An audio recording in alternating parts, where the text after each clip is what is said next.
So this fire right here took about a half an hour of prep to get to this point. It's chilly today and it snowed last night, but then the sun came up and all the snow's melting off, so everything is sopping wet. The tinder, the kindling, the wood, everything's sopping wet. And it took me a half an hour prep to get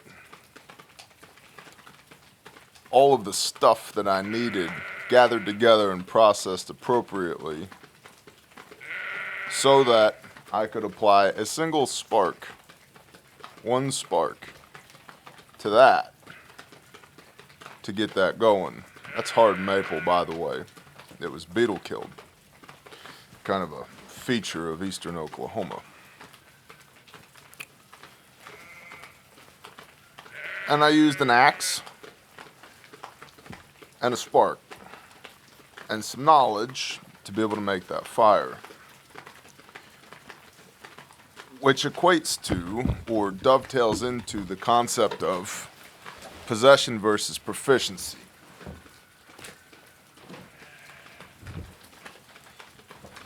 I made a comment or a rant really on a live stream lately where preppers like to buy a bunch of shit and solve their problems with their Amex card. They buy a bunch of shit. And I was trying to make people understand that possession does not equate to proficiency. That possessing the stuff doesn't actually give you any capability unless you know how to use the stuff.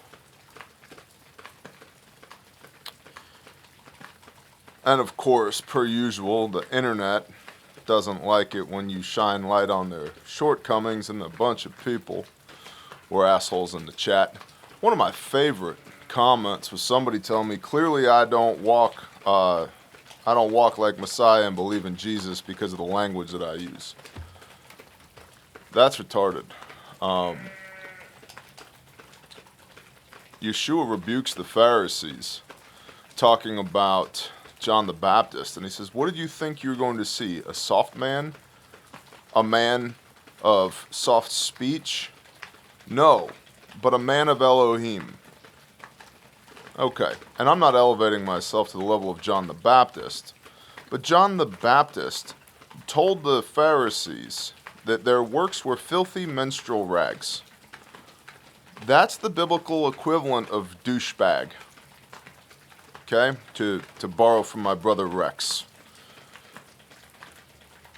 So, back to the comments. A lot of people had an issue with myself saying, don't buy a bunch of shit. Develop skills instead. And they were like, okay, don't buy a bunch of shit unless of course it's refuge medical stuff, in which case then it's perfectly fine to buy a bunch of shit. I can see the apparent hypocrisy in that, which is why a little bit of nuance is required in that conversation. Name me another product that preppers buy. Name me another product that in the last 4 years has saved 112 people's lives. It's not the little water fan thing that you throw into the stream to produce 6 volts DC to charge up your cell phone. It may not even be a ferrocerium rod or a Bic lighter. I don't know, maybe a Glock, maybe in defensive use of firearms. But you see, the Refuge Medical First Aid Kit is about the preservation of life, which is what the Blue Book is about, the preservation of life, which is what preparedness should be about, which is the preservation of life. And the purpose that those kits serve is to fill gaps in capabilities for people so that they can solve immediate problems immediately. That if you solve them poorly, your patient dies. And yes, I can use direct pressure and an old t-shirt and a ratchet strap or a belt to cover the massive bleeding portion of the March algorithm, but most people can't. I can make a chest seal out of this glove, but most people can't. And so the encouragement there is, if you're gonna spend money on stupid shit, maybe spend it on something that's not stupid instead, but could save your life or the life of somebody that you love. But even then, possession doesn't equate to proficiency, which is why we have so many free online training tools, and we do in-person classes, and we demo the use of tourniquets and wound packing and chest seals and nasos on camera all the time, so that people can have some introduction to those skills so that they can use the kit, because possession doesn't equate to proficiency. What I'm talking about with people buying too much dumb shit from a preparedness standpoint is buying Chinese-made gadgetry that stays in the cellophane and gets put up on a shelf or in a tote somewhere that doesn't work and that they don't know how to use it anyway. It's the same concept of when somebody buys themselves a rifle and they put a dot sight on it, or a LPVO, or whatever, some weapons light, maybe a sling. They go, check, got it, I have a rifle, good to go. I zeroed it last fall, it's good to go. And they haven't used it since then. And they have all that money put into that, what otherwise wouldn't be stupid shit, but to them it is stupid shit because they don't use it. The guy who trains with his 45-70 lever gun is way more effective than the guy who doesn't train with his AR-15. Another thing that people apparently took issue with was me saying, don't buy a bunch of stupid shit, and then listing off some of the stuff that I had in my truck, which again, nuanced conversation and context. Most people, I would hope at this channel, would be aware of Grindstone Ministries. Now, many may not be, because at the end of the brief, I give you the opportunity to jump off if you don't want to participate in the value exchange. And so maybe you've never heard me speak about Grindstone Ministries or Caleb House. And so you lack the context and understanding of why I have those things in my truck. The reason I have a case of MREs and a sleep kit and a 50-gallon transfer tank full of fuel in my truck is because Grindstone responds to tornadoes and hurricanes and fires and landslides and floods, which are non-permissive environments.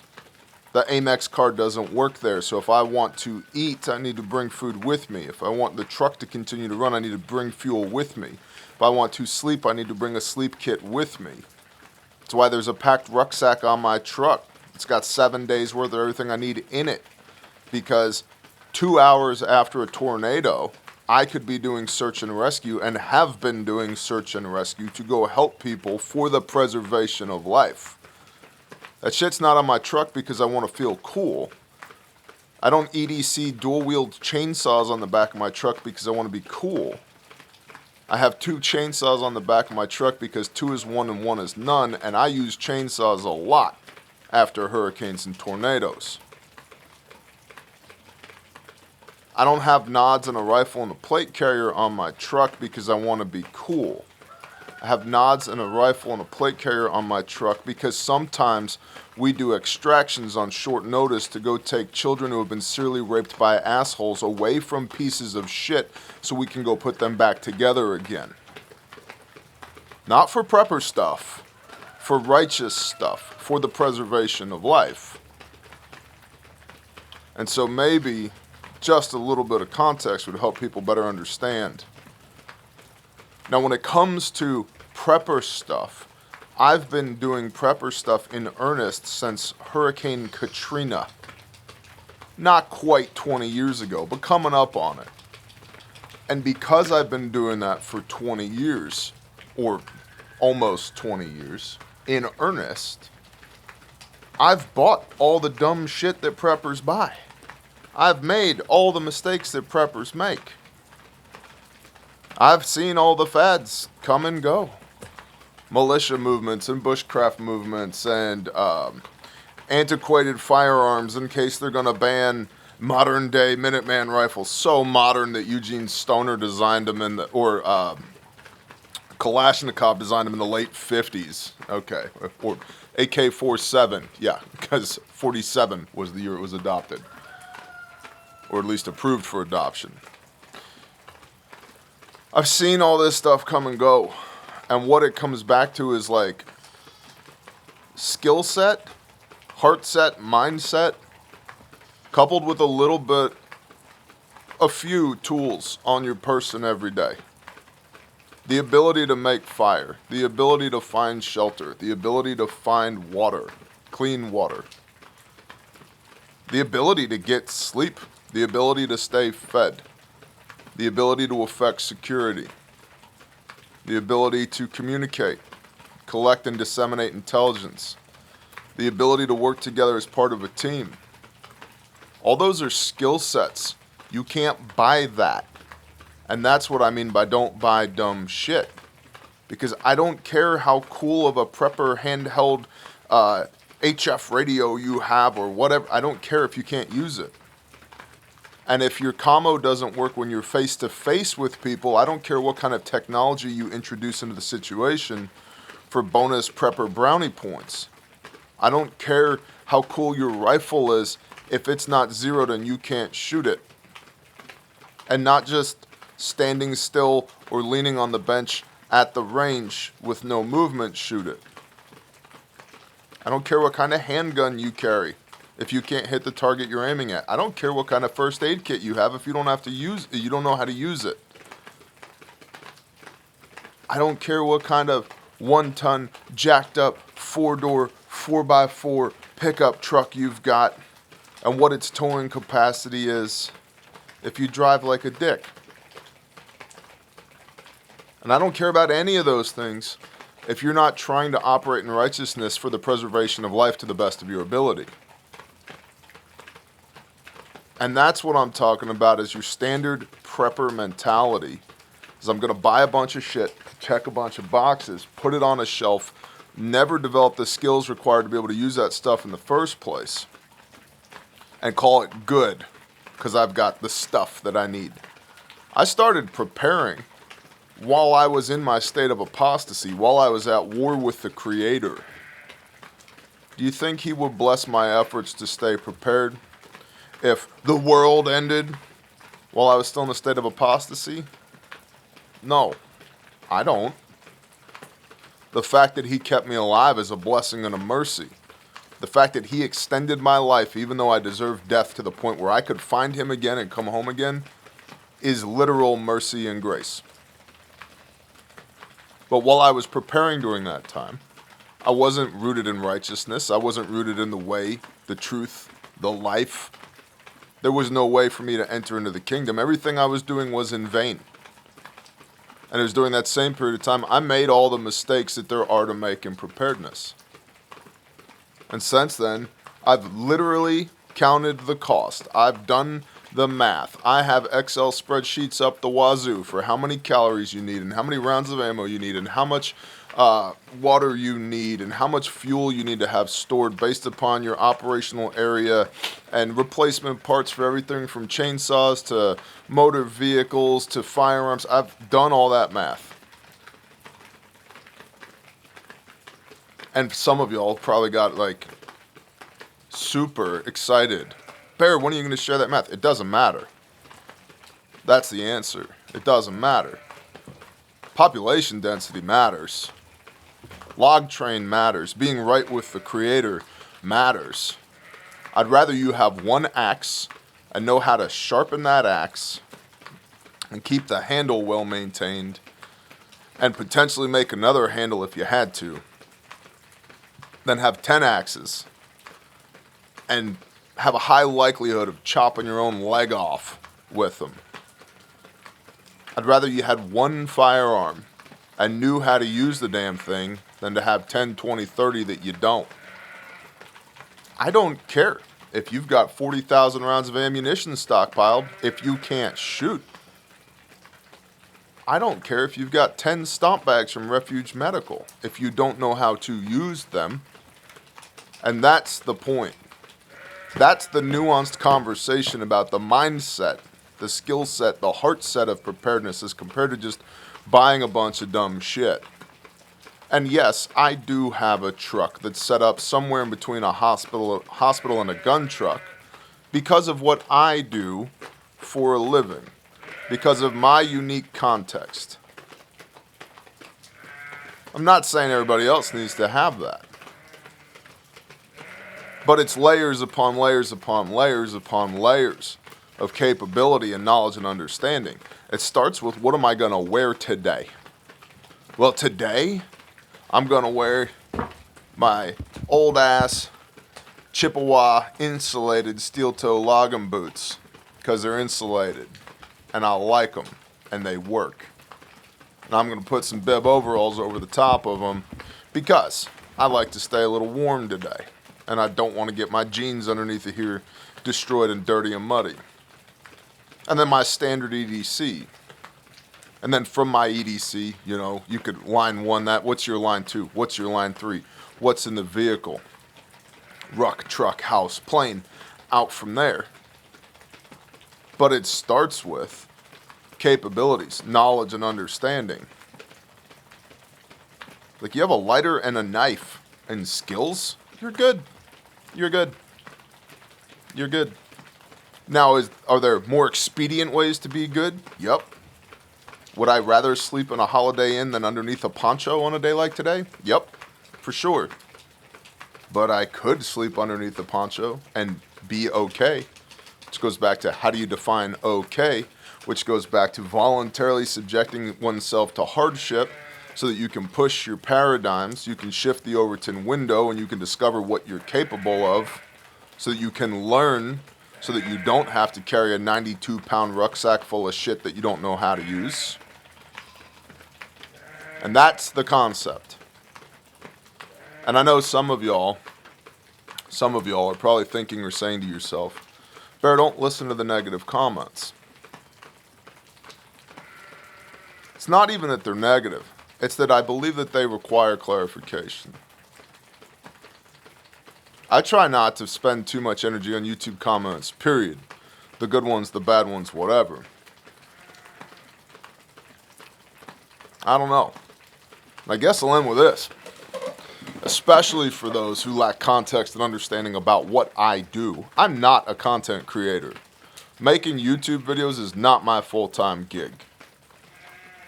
I'm a husband and a father and a son of the Most High first. Then, I operate 5 businesses and 2 ministries for the preservation of life. And then, when it comes to content, my primary concern is reading the Bible on camera, of which 3,000 to 4,000 of y'all will watch each week, as compared to the 195,000 plus who are here. And then my next concern after that is making content for Patreon, because those people actually pay $10 a month to hear what Bear has to say about whatever the hell it is they want to know. And then last down on the list is being a YouTube content creator, which the vast majority of people who participate in that line of work, it's all vanity, it's all ego. Not everybody, but the vast majority. It's a bullshit job. And I have like no patience for it anymore. Return on investment, low. Low return on investment. And there are too many things that I must do, including those sheep over there, if you can hear them in the background.